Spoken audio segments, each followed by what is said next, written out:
Morning all of you. Class 7th Mandakini Hindi पाठ्य पुस्तक। बच्चों, मैंने फर्स्ट चैप्टर आपको रीडिंग कराया, क्वेश्चन आंसर करवाया, आपको होमवर्क भी दिया था कि आप उसको नोट करिएगा और लर्न भी करिएगा। अब है सेकंड चैप्टर जिसका नाम है भाग्य विधाता कौन। बच्चों, इस चैप्टर को बड़े ध्यान से सुनिएगा और आप लोग के पास बुक नहीं होगी तो बुक ले लीजिए ताकि आपकी पढ़ाई सुचारू रूप से चल सके। प्रत्येक व्यक्ति का रहन सहन अलग अलग होता है, उसके क्रियाकलाप अलग अलग होते हैं। कोई लखपति है तो किसी के पास खाने के लिए भी पैसे नहीं हैं। कोई 1000 पाउंड माहवार कमा रहा है तो कोई 9 पाउंड माहवार। यह विषमता क्यों? इसका तत्काल जवाब है अपना अपना भाग्य। भाग्य बच्चों, इस भाग्य ने मनुष्य को जितना गुमराह कर रखा है उतना किसी और बात ने नहीं किया है। इस भाग्यवाद की उत्पत्ति कहाँ से हुई, इसका कुछ इतिहास नहीं है, पर इतना अवश्य है कि कुछ अकर्मण्य लोगों ने ही इसका प्रचलन किया है, जो कुछ कार्य नहीं करते, परिश्रम करने से घबराते हैं और जिनकी एकमात्र इच्छा यही रहती है कि उनके पास मुफ्त में सब कुछ चला आए, वही भाग्य की बात करते हैं। क्या करें यार, मेरी तकदीर ही ऐसी नहीं है। दूसरे को प्रगति देख और संपन्न पाकर वह कहते हैं उसका भाग्य प्रबल है। यह भाग्य क्या भला है, मैं आज तक नहीं समझ पाया हूँ। भाग्य की जब कोई बात करता है तो मुझे लोमड़ी का किस्सा जरूर याद आता है, जिसने अंगूर न पाने के कारण उनको खट्टा कहना शुरू कर दिया था, जबकि वह वास्तव में मीठे थे। उनको न पाकर उसने यह मानकर संतोष कर लिया था कि वे खट्टे हैं। इसी प्रकार भाग्यवादी मनुष्य सब कुछ पाने की क्षमता रखने के बावजूद आलस्य के कारण या कामचोरी के कारण भाग्य की बात मानकर पड़ा रह जाता है। जिसका भाग्य आप प्रबल मानते हैं उसके बारे में पता लगाकर देखो तो क्या वह भाग्य के बल पर ही उतना सब कुछ पा सका है?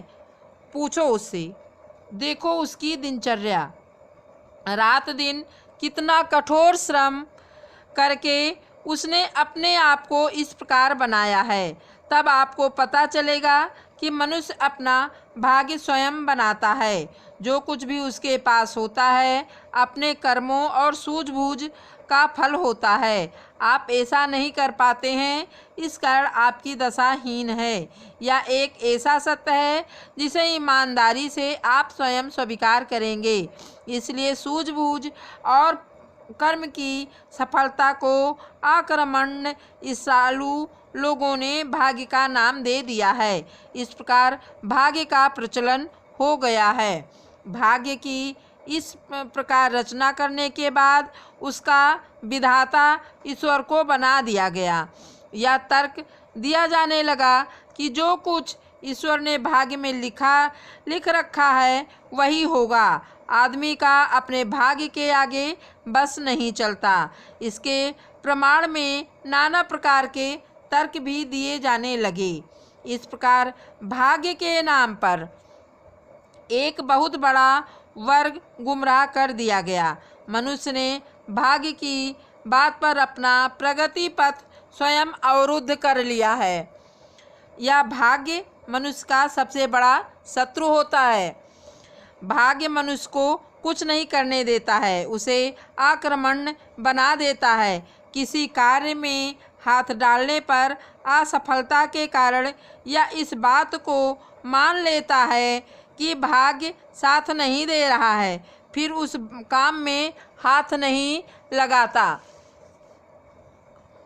काम ही छोड़ देता है। भले उस असफलता के बावजूद उस काम में हाथ लगाए रखने पर सफलता निश्चित हो। यहीं पर आदमी सबसे बड़ा धोखा खाता है। हीरे की खोज के लिए एक आदमी ने थोड़ी सी ज़मीन ली।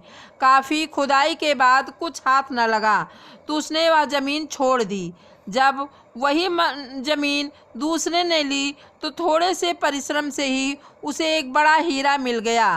क्या कहोगे इसे आप? भाग्य? पहले वाला ठेकेदार अपने आलस, अपनी अकर्मण्यता, अपनी हड़बड़ी पर इसे भाग्य की संज्ञा दे पर्दा डाल देगा। तकदीर में नहीं था, मिलता कैसे?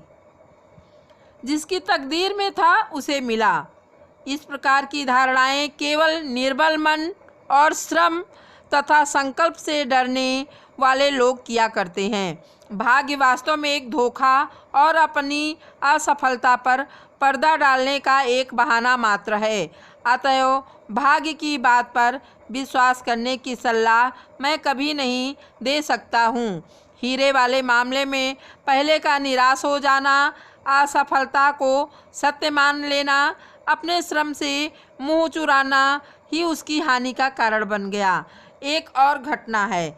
किसी नवयुवती ने जो अविवाहित थी, अपने असामाजिक संबंधों के कारण उत्पन्न शिशु को समाज के भय से चुपचाप रात के आखिरी पहर में कूड़े के ढेर पर डाल दिया।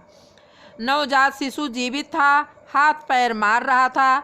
सवेरा होते ही राहगीरों की उस पर नजर गई, भीड़ लग गई।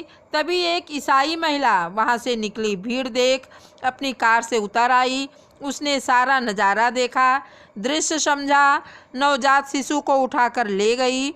उसने शिशु संरक्षण गृह खोल रखा था। अवैध अनाथ शिशुओं का पालन पोषण करती थी। जन सहयोग मिलता था। संतानहीन दंपत्ति उस संस्था में जाते और कोई शिशु जच जाया करता था तो उसे गोद ले लिया करते थे।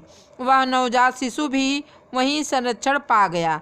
कुछ समय बाद एक दंपत्ति आए। शिशु पसंद आ गया, उसे गोद ले लिया गया।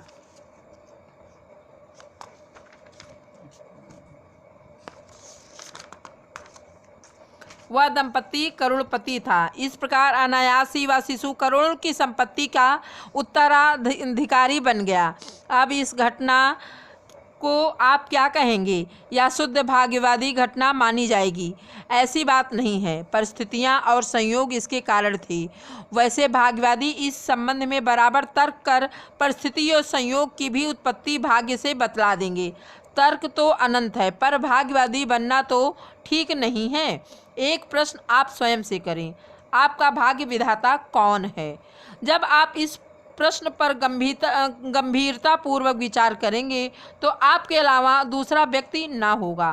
तब इसका अर्थ यह रहा कि आप अपना भाग्य स्वयं बना या बिगाड़ सकते हैं। सब कुछ आपके हाथ में है और इस बात से कौन इनकार कर सकता है कि हम जो कुछ भी हैं या जिस आदमी किसी भी दशा से गुजर रहे हैं वह सब हमारे कार्यों का ही परिणाम है। सोचिएगा जरा, आप स्वयं अपनी वर्तमान दशा या हालत के लिए जिम्मेदार हैं।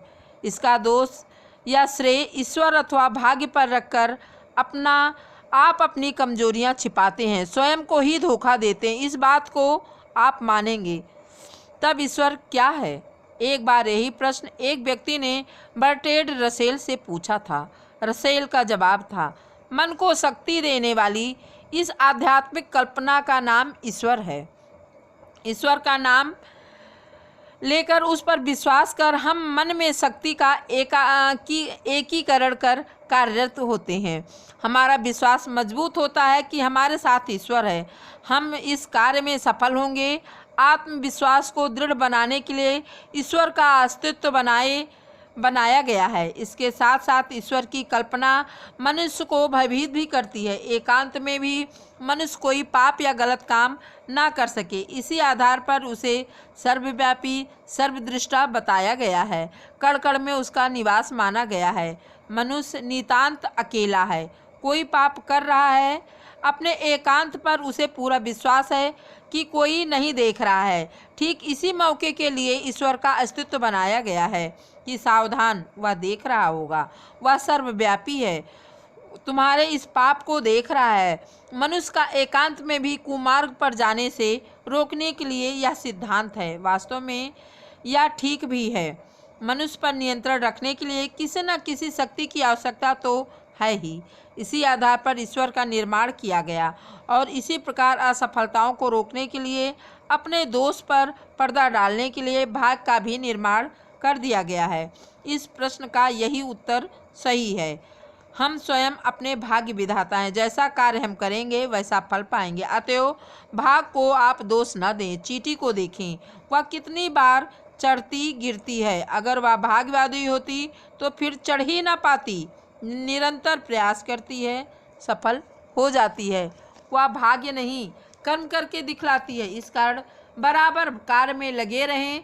सफलता हाथ आए या फिर असफलता, सफलता पर प्रसन्न होकर अपनी प्रगति को धीमी ना करें। असफलता पर घबराकर या निराश होकर मैदान छोड़कर भागें।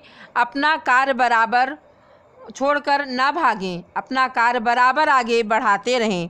जो उद्यम करते हैं, परिश्रमरत रहते हैं, निरंतर अपने कदम का ध्यान रखते हैं, वह अवश्य जो भी इच्छा करते हैं सब पा जाया करते हैं। आप भी अपने ही को ऐसा ही बनाएं। सचमुच जब एक बार आप सफलता प्राप्त कर लेंगे तो आप इसका मतलब समझ सकेंगे और फिर आप बराबर प्रगति पथ पर बढ़ सकते हैं। अपने भाग्य का आप स्वयं निर्माण करें।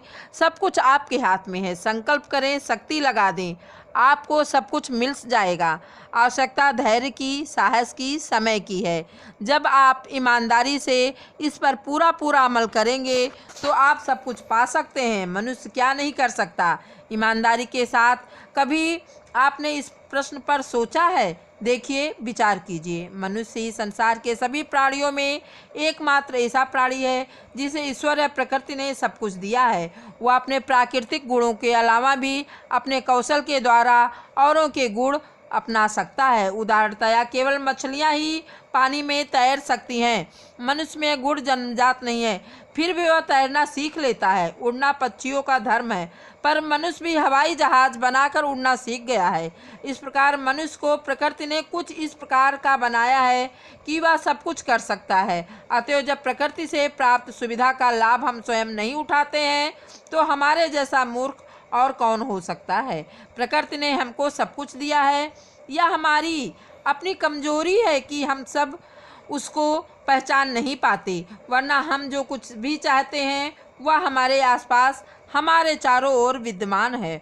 अरस्तु ने कहा है, इस दुनिया में सब कुछ है, जो चाहो सो पाओ, उस पर उस योग्य अपने को बनाओ। अरस्तु ने ही कहा है कि इस दुनिया में सब कुछ है, जो कर्महीन है वह नहीं पाते हैं।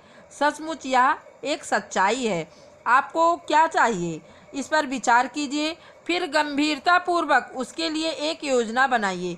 योजना बनाकर उस पर अमल कीजिए। बराबर प्रयत्नशील रहिए। एक दिन आप अपनी इच्छा पूर्ति करके रहेंगे। कैप्टन स्कॉट की बात लें, कोलंबस की बात करें। एक ध्रुव जाना चाहता था, एक भारत की खोज करना चाहता था। योजना बनाई, जहाज लिया, साथी लिए, चल पड़े। स्कॉट ध्रुव की ओर गया, कोलंबस समुद्र की लहरों पर राह भटक गए। दोनों, कोलंबस के साथी भूखे प्यासे। कोलंबस वापस लौटने का नाम नहीं ले रहा था। सबने उसे मार डालने की योजना बनाई। अगले दिन किनारा दिख गया, सब खुश हो गए। कोलंबस अमेरिका के किनारे जा लगा। स्कॉट ध्रुव की खोज में राह भटक गए। एक ने ध्रुव खोजा, दूसरे ने अमेरिका। इतिहास के पन्नों पर आज भी उनका गुणगान है। आवश्यकता है कर्म की, श्रम, परिश्रम और साहस की। आप सब कुछ पा सकते हैं। सब कुछ आपके भाग्य में लिखा है। अपने भाग्य विधाता आप स्वयं हैं। आप अपना भाग्य स्वयं बना और बिगाड़ सकते हैं। अतएव मैदान में आइए। बिना संघर्ष और परिश्रम के कुछ नहीं मिलता है।